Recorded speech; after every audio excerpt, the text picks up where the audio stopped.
स्वागत है आपका current affair channel Chhattisgarh today में। आज हम 1 से 15 नवंबर के महत्वपूर्ण छत्तीसगढ़ करंट अफेयर प्रश्नों को हल करेंगे। तो चलिए शुरू करते हैं। हमारा पहला प्रश्न है, छत्तीसगढ़ राज्य अलंकरण 2022 के तहत मिनीमाता सम्मान से किसे सम्मानित किया गया है? इसका राइट आंसर है option D, doctor Shrimati Meera Shukla को। छत्तीसगढ़ राज्य अलंकरण 2022 के तहत मिनीमाता सम्मान से डॉक्टर श्रीमती मीरा शुक्ला को सम्मानित किया गया है। बता दें कि मिनीमाता सम्मान महिला उत्थान के क्षेत्र में दिया जाने वाला सम्मान है। इस पुरस्कार को सर्वप्रथम श्रीमती बिन्नी बाई को दिया गया था, जो कि रायपुर की नगर माता के नाम से प्रसिद्ध है। अगला प्रश्न है, छत्तीसगढ़ राज्य अलंकरण 2022 के तहत श्रीमती बिलासाबाई केवटिन मत्स्य विकास पुरस्कार से किसे सम्मानित किया गया है? इसका राइट आंसर है ऑप्शन सी, श्रीमती रूपचंद धीवर को। छत्तीसगढ़ राज्य अलंकरण 2022 के तहत श्रीमती बिलासाबाई केवटिन मत्स्य विकास पुरस्कार से श्रीमती रूपचंद धीवर को सम्मानित किया गया है। बता दें कि बिलासाबाई केवटिन पुरस्कार मछली पालन के क्षेत्र में दिया जाने वाला पुरस्कार है और इन्हीं के नाम पर भी बिलासपुर चकरभाठा एयरपोर्ट का नाम भी बिलासाबाई केवटिन के नाम पर रखा गया है।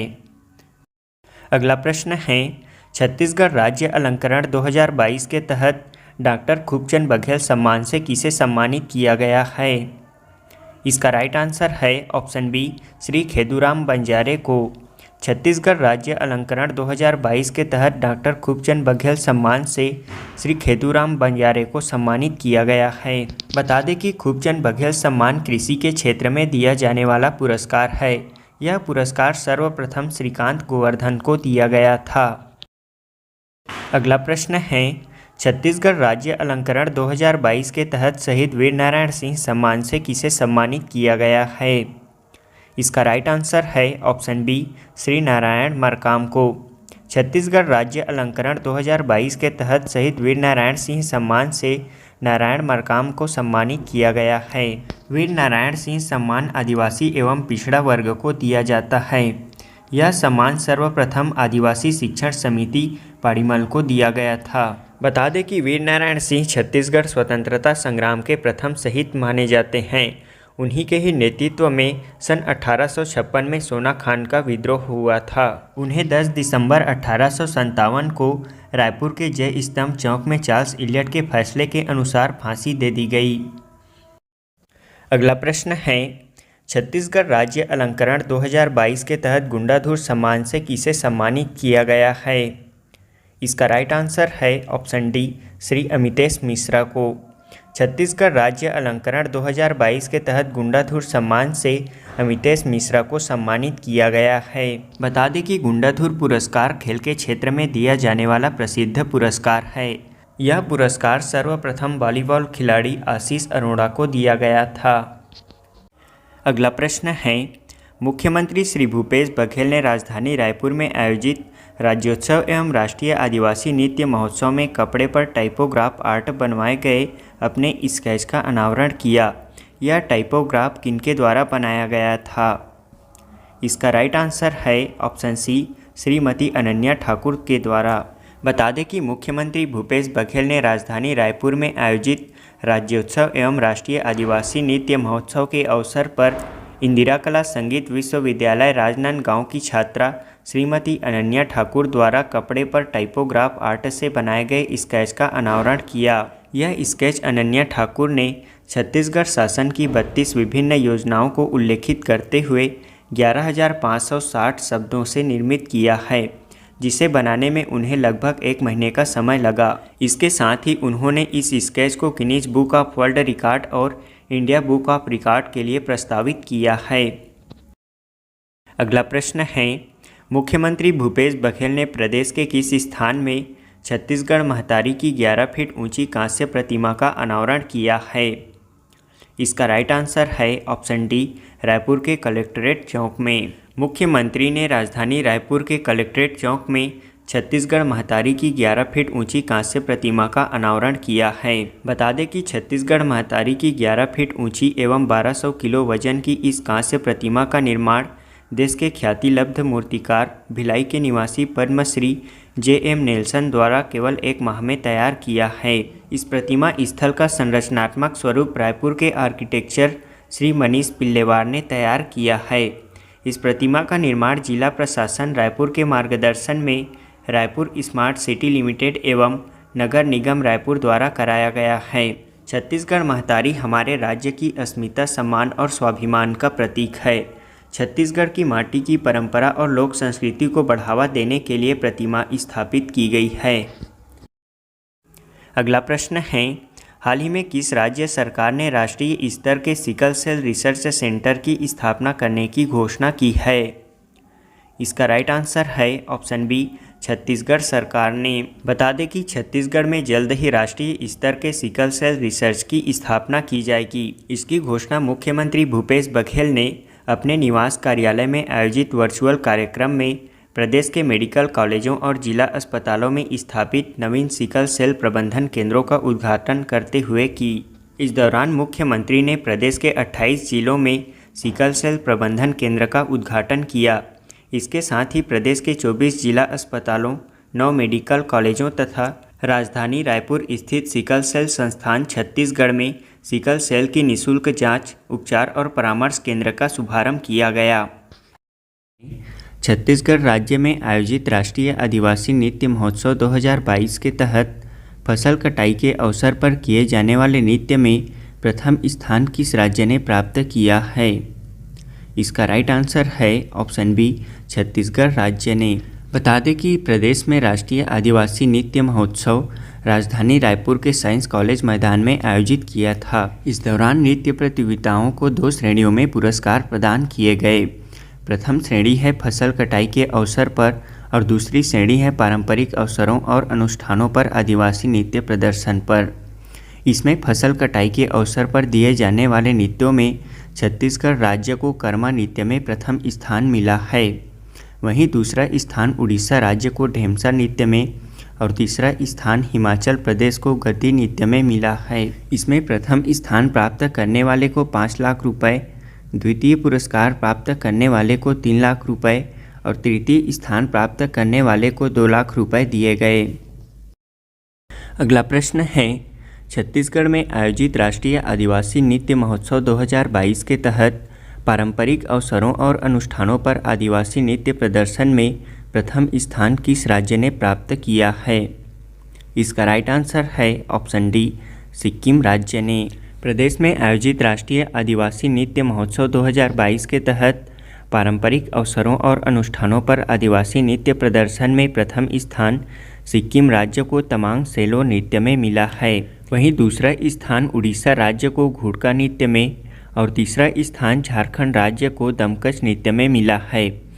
इस दौरान उन्हें पुरस्कार स्वरूप प्रथम पुरस्कार 5 लाख रुपए, द्वितीय पुरस्कार 3 लाख रुपए और तृतीय पुरस्कार 2 लाख रुपए पुरस्कार स्वरूप दिए गए। हमारा अगला प्रश्न है, हाल ही में राज्य के किस राष्ट्रीय उद्यान में 4000 साल पुरानी भित्ति चित्र की नई साइट्स मिली है? इसका राइट आंसर है ऑप्शन बी, गुरु घासीदास राष्ट्रीय उद्यान में। गुरु घासीदास राष्ट्रीय उद्यान के भीतर जंगल के बीच हजारों साल पुरानी भित्ति चित्र की नई साइट्स मिली हैं, जो कि लगभग 4000 साल पुरानी हैं। इसे संरक्षित कर पर्यटन स्थल के रूप में अब संवारने की तैयारी की जा रही है। ऐसा अनुमान है कि चूने और जंगली जानवरों के खून को मिलाकर यहाँ भित्ति चित्र बनाए गए हैं। ये भित्ति चित्र कोरिया जिला के बैकुंठपुर स्थित गुरु घासीदास राष्ट्रीय उद्यान के जनकपुर एरिया में स्थित है। कमेंट में बताएं कि गुरु घासीदास राष्ट्रीय उद्यान की स्थापना कब हुई थी।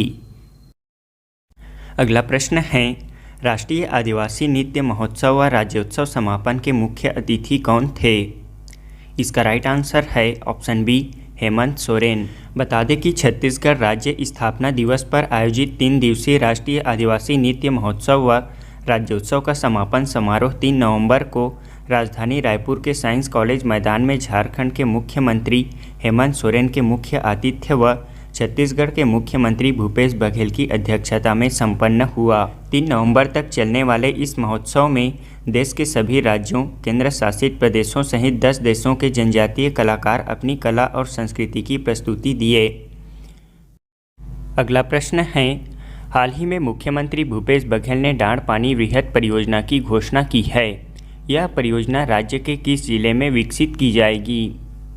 इसका राइट आंसर है ऑप्शन डी, जशपुर जिले में। हाल ही में मुख्यमंत्री भूपेश बघेल ने डांड पानी विहर परियोजना की घोषणा की है।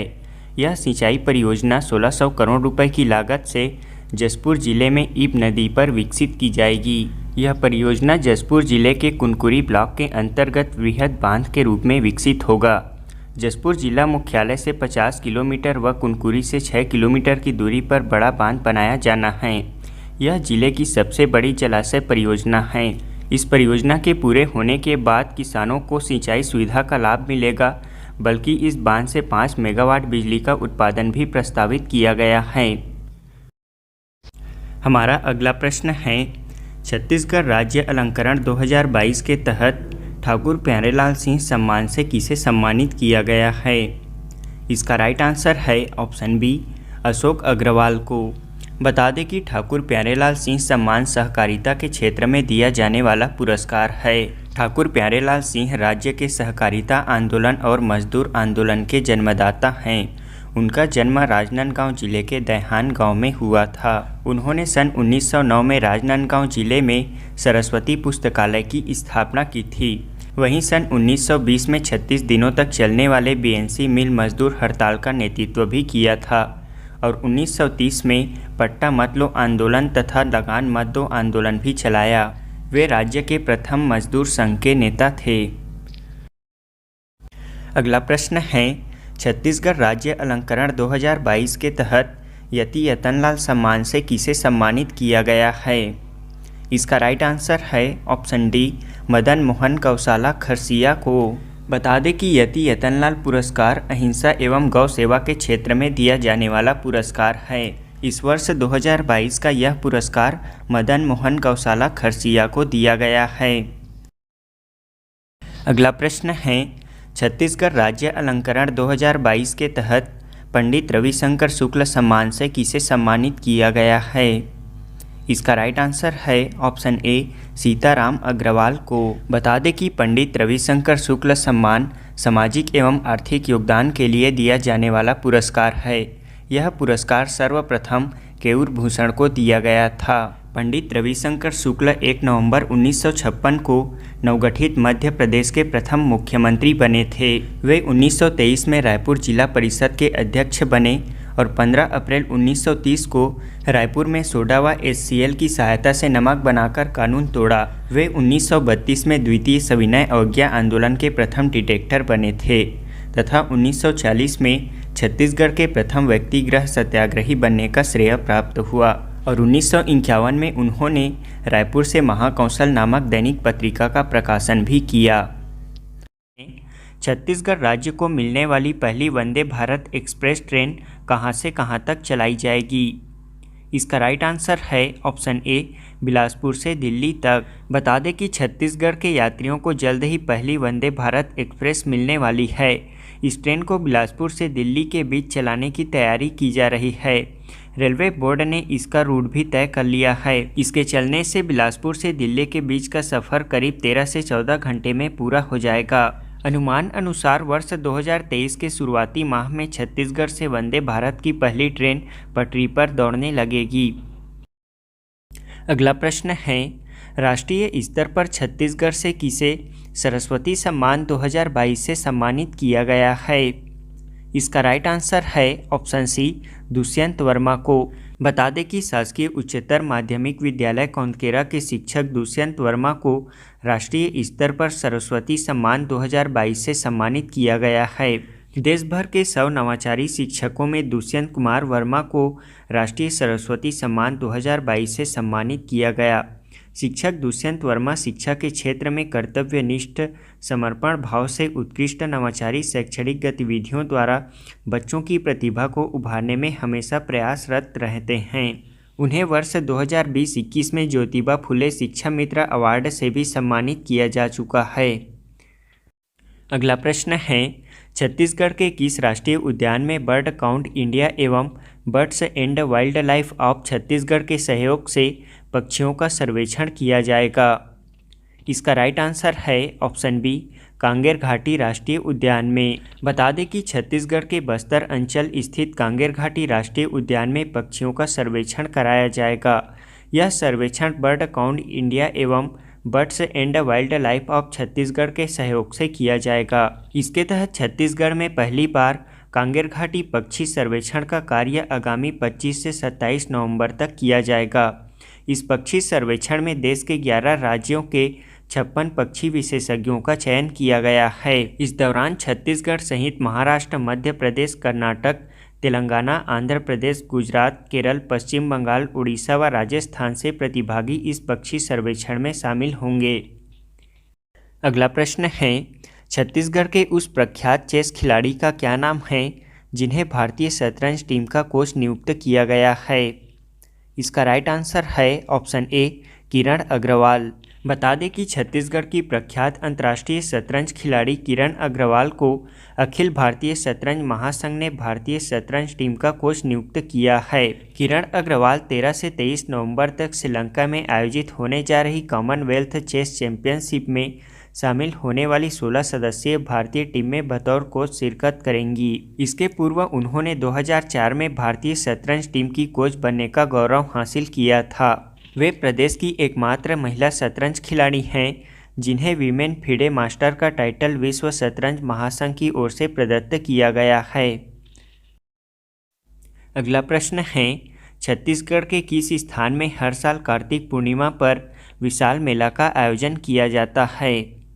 इसका राइट आंसर है ऑप्शन डी, महादेव घाट रायपुर में। बता दें कि प्रदेश की राजधानी रायपुर में खारून नदी के महादेव घाट पर 600 वर्षों से कार्तिक पूर्णिमा पर विशाल मेले का आयोजन किया जा रहा है। अगला प्रश्न है, इस वर्ष 2022 में बिलासपुर में मनाया जा रहा राउत नाचा महोत्सव किस क्रम का महोत्सव है? इसका राइट आंसर है ऑप्शन बी, 45वां। बता दें कि प्रदेश के बिलासपुर जिले में प्रतिवर्ष राउत नाचा महोत्सव का आयोजन किया जाता है। इस वर्ष 2022 में मनाया जाने वाला महोत्सव 45वां क्रम होगा। यहाँ इस साल भी पुरस्कृत होने वाले दलों के लिए 15 रनिंग शील्ड और लगभग 2 लाख रुपए के पुरस्कार रखे गए हैं। कमेंट में बताएं कि यह महोत्सव किस वर्ष से प्रारंभ हुआ था। अगला प्रश्न है, छत्तीसगढ़ का कौन सा जिला देश का ऐसा पहला जिला बन गया है जहां मोतियाबिंद का एक भी मरीज नहीं है? इसका राइट आंसर है ऑप्शन सी, कबीरधाम जिला। कबीरधाम जिला मोतियाबिंद मुक्त जिला बन गया है। यह देश का ऐसा पहला जिला है जहां मोतियाबिंद का एक भी मरीज नहीं है। इस जिले में मोतियाबिंद के कारण आँखों की रोशनी खो चुके सभी लोगों के आँखों की रोशनी लौटाई जा चुकी है। बता दें कि पिछले साल इस जिले में मोतियाबिंद के कारण दृष्टिहीन 1128 और एक आँख में मोतियाबिंद दृष्टिहीनता के 2124 मामले चिन्हित किए गए थे। इस साल अगस्त महीने के अंत तक इन सभी लोगों का ऑपरेशन कर लिया गया था, जिसे इस उपलब्धि के लिए भारत सरकार ने राज्य सरकार की सराहना की है। बता दें कि राज्य सरकार ने 2025 तक छत्तीसगढ़ को मोतियाबिंद दृष्टिहीनता मुक्त राज्य बनाने का लक्ष्य तय किया है। हाल ही में किस राज्य की संस्कृति विभाग और भारतीय सांस्कृतिक संबंध परिषद ICCR के मध्य कलाकारों को विदेशों में भी मंच प्रदान करने के लिए समझौता हुआ है? इसका राइट आंसर है ऑप्शन बी, छत्तीसगढ़ राज्य। बता दें कि छत्तीसगढ़ संस्कृति विभाग और भारतीय सांस्कृतिक संबंध परिषद ICCR के बीच एक समझौता हुआ है। इस समझौते के तहत अब प्रदेश के कलाकारों के लिए विदेशों में भी मंच मिलने का रास्ता खुल गया है। इसके साथ ही अब प्रदेश की संस्कृति, कला, खान पान विदेशों में भी दिखेगी। दिल्ली में भारतीय सांस्कृतिक संबंध परिषद द्वारा एक समारोह का आयोजन किया गया था। इसमें प्रदेश के संस्कृति मंत्री अमरजीत भगत सहित संस्कृति विभाग के अधिकारी शामिल हुए। यहाँ छत्तीसगढ़ सरकार और ICCR के बीच एक समझौता हुआ है, जिसका मुख्य उद्देश्य ICCR और छत्तीसगढ़ राज्य सरकार की सक्रिय भागीदारी से प्रदेश में संस्कृति और पर्यटन विषयक सुविधाओं के विकास एवं विस्तार के साथ साथ सुदृढ़ अधोसंरचनाओं के निर्माण के साथ ही अन्य देशों के साथ द्विपक्षीय सांस्कृतिक संबंधों को विकसित करना है। अगला प्रश्न है, देश के केरल व उत्तर पूर्वी राज्यों के साथ साथ अब छत्तीसगढ़ के किस जिले में भी बेशकीमती पीपली की फसल के लिए नाम जुड़ गया है? इसका राइट आंसर है ऑप्शन ए कोंडागांव जिला। बता दें कि अब तक केवल केरल व उत्तर पूर्वी राज्यों के कुछ क्षेत्रों की फसल मानी जाने वाली बहुमूल्य हर्बल पीपली की खेती में अब कोंडागांव का नाम भी जुड़ गया है। पीपली जमीन पर ही फैलने वाली लता वर्गीय वनौषधि है। इसके फलों को सुखाकर उपयोग किया जाता है, जिसे पीपली या लेंटी पीपल के नाम से भी जाना जाता है। यहाँ कोंडागांव जिले में मां दंतेश्वरी हर्बल फार्म तथा रिसर्च सेंटर में पिछले कुछ वर्षों से शोध के बाद इसकी नई प्रजाति का विशुद्ध जैविक परंपरागत पद्धति से विकास किया गया है। इसे मां दंतेश्वरी पीपली 16 MDP का नाम दिया गया है। कोंडागांव में इस प्रजाति के फलों का आकार भी बेहतर है तथा यहाँ उगाई गई पीपली के प्रयोगशाला परीक्षण से पता चलता है कि कोंडागांव की पीपली की गुणवत्ता भी परंपरागत पीपली से अच्छी है। अगला प्रश्न है, छत्तीसगढ़ राज्य के किस विभूति को मध्य प्रदेश में नारी शक्ति सम्मान 2022 से सम्मानित किया गया है? इसका राइट आंसर है ऑप्शन डी तीजन बाई को। बता दें कि देश और दुनिया में अपनी खास गायन शैली के लिए मशहूर पंडवानी गायिका तीजन बाई को मध्य प्रदेश में नारी शक्ति सम्मान 2022 से सम्मानित किया गया है। तीजन बाई को अभी तक 5 बार डॉक्टरेट की उपाधि भी मिल चुकी है। तीजन बाई कपालिक शैली की पंडवानी गायिका हैं। वहीं पंडवानी के वेदमती शैली के प्रमुख गीतकार हैं पूनाराम निषाद, रेवाराम साहू, झाड़ूराम देवांगन और ऋतु वर्मा। वहीं पंडवानी में प्रयोग किए जाने वाले वाद्य यंत्र का नाम है तमुरा और करताल। अगला प्रश्न है, छत्तीसगढ़ का चौथा लक्ष्मण झूला का निर्माण किस जिले में व किस नदी पर किया जाएगा? इसका राइट आंसर है ऑप्शन सी दुर्ग जिले में शिवनाथ नदी पर। बता दें कि प्रदेश में रायपुर के खारून की तर्ज पर जल्द ही शिवनाथ नदी पर भी महमारा घाट पर लक्ष्मण झूला का निर्माण किया जाएगा। इसके लिए सरकार ने 30 करोड़ रुपए की मंजूरी दी है। इसके एस्टीमेट व डिजाइन का कार्य पूर्ण हो चुका है। प्रोजेक्ट के ड्राइंग डिजाइन को परीक्षण के बाद हरी झंडी भी मिल गई है। इसे डेकोरेटिव डेक के साथ रंगीन लाइटिंग व्यवस्था और झूले को सस्पेंशन टेक्निक से आकर्षण बनाया जाएगा और एनीकट के नज़दीक ही इंटेक वेल के आसपास ही पार्किंग जोन भी बनाया जाएगा और साथ ही महमरा छोर पर गार्डन कैफेटेरिया व फाउंटेन भी बनाया जाएगा। इस झूले का लंबाई 250 मीटर और चौड़ाई 3 मीटर का होगा। अगला प्रश्न है, छत्तीसगढ़ में टीबी के मरीजों को निक्षय पोषण योजना के तहत दी जाने वाली 500 रुपये की राशि को बढ़ाकर कितना कर दिया गया है? इसका राइट आंसर है ऑप्शन डी 700 रुपये। बता दें कि टीबी के मरीजों को 6 माह तक दी जाने वाली निक्षय पोषण योजना के तहत 500 रुपये की राशि को बढ़ाकर 700 रुपये कर दिया गया है। केंद्र के 500 रुपये के साथ अब राज्य सरकार 200 रुपये अतिरिक्त देगी। वर्तमान में प्रदेश में टीबी के चिन्हांकित मरीजों की संख्या 28,000 से अधिक है। टीबी के मरीजों की पहचान के बाद उन्हें शासकीय अस्पतालों में निःशुल्क दवा के साथ प्रोटीन युक्त भोजन के लिए केंद्र सरकार द्वारा प्रति माह 500 रुपये दिया जाता है। कुछ समय पहले इस राशि से फूड बास्केट तैयार कर टीबी के मरीजों को 6 माह तक दिया जाता था, मगर कोरोना काल से अब इसे नगद भुगतान किया जा रहा है। इसे ध्यान में रखते हुए राज्य शासन द्वारा केंद्र के 500 रुपये के साथ अपनी ओर से 200 रुपये अतिरिक्त राशि देगी। केंद्र सरकार द्वारा वर्ष 2025 तक टीबी मुक्त भारत बनाने का लक्ष्य रखा गया है। इसे लेकर लगातार राज्य स्तर पर टीबी के मरीजों की पहचान कर इलाज के लिए अभियान चलाया जा रहा है। वहीं राज्य स्तर पर वर्ष 2023 में टीबी मुक्त छत्तीसगढ़ बनाने का लक्ष्य रखा गया है। मुख्यमंत्री दाई दीदी क्लिनिक योजना का संचालन छत्तीसगढ़ शासन के किस विभाग द्वारा संचालित किया जा रहा है? इसका राइट आंसर है ऑप्शन सी नगरीय प्रशासन एवं विकास विभाग। छत्तीसगढ़ शासन के नगरीय प्रशासन एवं विकास विभाग द्वारा मुख्यमंत्री दाई दीदी क्लिनिक योजना का संचालन किया जा रहा है। योजना के तहत दाई दीदी क्लिनिक की मोबाइल मेडिकल यूनिट के वाहन में महिला चिकित्सकों और स्टाफ की टीम पहुंचती है तथा ज़रूरतमंद महिलाओं एवं बच्चियों के विभिन्न बीमारियों का निःशुल्क इलाज करती है। इन मोबाइल मेडिकल यूनिट द्वारा 22,831 महिलाओं का लैब टेस्ट किया जा चुका है।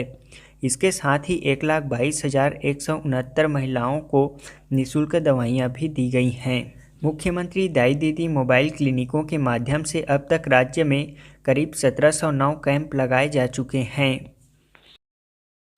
अगला प्रश्न है, नीति आयोग द्वारा प्रति माह जारी किए जाने वाले डेल्टा रैंकिंग में बेहतरीन कार्य करने के लिए नारायणपुर जिले को देश में कौन सा स्थान दिया गया है? इसका राइट आंसर है ऑप्शन बी, 14वां स्थान। बता दें कि आकांक्षी जिला कार्यक्रम अंतर्गत नीति आयोग द्वारा प्रति माह जारी किए जाने वाले डेल्टा रैंकिंग में सितंबर माह में बेहतरीन कार्य करने के लिए नारायणपुर जिले को देश में 14वां स्थान मिला है। वहीं स्वास्थ्य एवं पोषण और शिक्षा के क्षेत्र में सितंबर महीने में जारी डेल्टा रैंकिंग में नारायणपुर जिले ने 14वां स्थान प्राप्त किया है। इसके अलावा नारायणपुर को कृषि के क्षेत्र में 19वां, वित्तीय समावेशन एवं कौशल विकास में 75वां और बुनियादी ढांचे में 93वां स्थान प्राप्त हुआ है, जबकि समग्र आकलन में जिले को इस माह 14वां स्थान मिला है। बता दें कि देश में घोषित 112 आकांक्षी जिलों में से ओवरऑल परफॉर्मेंस श्रेणी में शीर्ष 5 जिलों में छत्तीसगढ़ के आकांक्षी जिलों में शामिल घोर नक्सल प्रभावित क्षेत्र नारायणपुर जिला 5वें स्थान पर रहा है। वहीं स्वास्थ्य और पोषण श्रेणी में नारायणपुर जिले का दूसरा स्थान, शिक्षा की श्रेणी के आधार पर जारी मासिक डेल्टा रैंकिंग में जिले को ओवरऑल परफॉर्मेंस 5वें स्थान पर, स्वास्थ्य व पोषण में दूसरे तथा शिक्षा में चौथा स्थान मिला था। अगला प्रश्न है, यूनिसेफ और छत्तीसगढ़ सरकार द्वारा संयुक्त रूप से राज्य स्तरीय स्वच्छ विद्यालय पुरस्कार समारोह में स्वच्छ विद्यालय की दिशा में उत्कृष्टता के लिए छत्तीसगढ़ के कितने स्कूलों को सम्मानित किया गया है? इसका राइट आंसर है ऑप्शन डी, 26 स्कूलों को। भारत के प्रथम प्रधानमंत्री पंडित जवाहरलाल नेहरू की जयंती और बाल दिवस के अवसर पर यूनिसेफ और छत्तीसगढ़ सरकार द्वारा संयुक्त रूप से राज्य स्तरीय स्वच्छ विद्यालय पुरस्कार समारोह का आयोजन किया गया। इस अवसर पर स्वच्छ विद्यालय की दिशा में उत्कृष्टता के लिए छत्तीसगढ़ के 11 जिले के 26 स्कूलों को सम्मानित किया गया है। इसमें ओवरऑल परफॉर्मेंस पर 20 स्कूलों को और उप श्रेणियों में सर्वश्रेष्ठ प्रदर्शन के लिए 6 स्कूलों को सम्मानित किया गया है। बता दें कि बिलासपुर जिले के टैगोर इंटरनेशनल स्कूल सकरी तखतपुर को भारत सरकार के शिक्षा मंत्रालय द्वारा 19 नवंबर को नई दिल्ली में आयोजित किए जाने वाले राष्ट्रीय स्वच्छ विद्यालय पुरस्कार के लिए चुना गया है। इसमें देश भर के 39 स्कूलों को राष्ट्रीय पुरस्कार 2022 के लिए चुना गया है। छत्तीसगढ़ के 55,217 स्कूलों सहित देश भर के लगभग 8 लाख स्कूलों ने स्वच्छ विद्यालय पुरस्कार 2021-22 में भाग लिया है। छत्तीसगढ़ राज्य ने स्वच्छ विद्यालय पुरस्कार 2021-22 में अधिकतम स्कूल भागीदारी के लिए 97.7% आवेदन जमा करने के रिकॉर्ड के साथ देश में तीसरा स्थान हासिल किया है। अगला प्रश्न है, प्रदेश में राज्य स्तरीय युवा उत्सव का आयोजन कब से कब तक किया जाएगा? इसका राइट आंसर है ऑप्शन सी, 12 जनवरी से 14 जनवरी 2023 तक। छत्तीसगढ़ राज्य के युवाओं को सांस्कृतिक गतिविधियों से जोड़ने एवं उनकी प्रतिभा को निखारने के उद्देश्य से युवा उत्सव 2022-23 का आयोजन किया जा रहा है। युवा उत्सव का आयोजन विकासखंड स्तर, जिला स्तर, संभाग एवं राज्य स्तर पर किया जाएगा, जिसके तहत राज्य स्तरीय युवा उत्सव का आयोजन 12 से 14 जनवरी 2023 तक किया जाएगा। इस युवा उत्सव में 2 आयु वर्ग 15 से 40 वर्ष तक एवं 40 वर्ष से अधिक आयु वर्ग के भाग ले सकेंगे। युवा उत्सव का आयोजन खेल एवं युवा कल्याण विभाग द्वारा किया जा रहा है। वहीं आयोजन के संबंध में खेल एवं युवा कल्याण विभाग द्वारा जारी किए गए दिशा निर्देशों के अनुसार युवा वर्ग में 18 विधाओं में प्रतियोगिताएं आयोजित होंगी। इन विधाओं में लोक नृत्य, लोकगीत, एकांकी नाटक, शास्त्रीय गायन इत्यादि शामिल होंगे। अगला प्रश्न है, हाल ही में छत्तीसगढ़ सरकार ने जिले के किस स्थान में मिल उद्योग खोलने का फैसला लिया है? इसका राइट आंसर है ऑप्शन बी, बीएनसी मिल राजनांदगांव में। छत्तीसगढ़ सरकार ने राजनांदगांव जिले में बंगाल नागपुर कॉटन मिल में जूट उद्योग खोलने का फैसला लिया है। सरकार का प्रयास है कि प्रदेश में धान खरीदी के दौरान बड़ी संख्या में जूट बोरों की आवश्यकता होती है और यदि इस मिल में जूट बोरों का निर्माण किया जाएगा तो बड़ी संख्या में लोगों को रोजगार मिलेगा। बता दें कि बीएनसी मिल यानी कि बंगाल नागपुर कॉटन मिल की स्थापना वर्ष 1892 में की गई थी। यह राजनांदगांव जिले में स्थित राज्य का प्रथम उद्योग है। इसके साथ आपको यह भी बता दें कि राज्य का एकमात्र जूट मिल उद्योग रायगढ़ जिले में स्थित है, जिसकी स्थापना वर्ष 1935 में की गई थी। वहीं मजदूर आंदोलन के तहत सन 1919 में ठाकुर प्यारेलाल ने राजनांदगांव स्थित बीएनसी मिल बंगाल नागपुर कॉटन मिल के मजदूरों को एक किया और वर्ष 1920 में प्रदेश का प्रथम लंबा और सफल आंदोलन हुआ। यह मजदूर आंदोलन प्रथम मजदूर आंदोलन के रूप में 1920 में प्रारंभ हुआ, जिसके नेतृत्वकर्ता ठाकुर प्यारेलाल थे, जिसमें उनके सहयोगी थे शिवलाल मास्टर और शंकर खरे।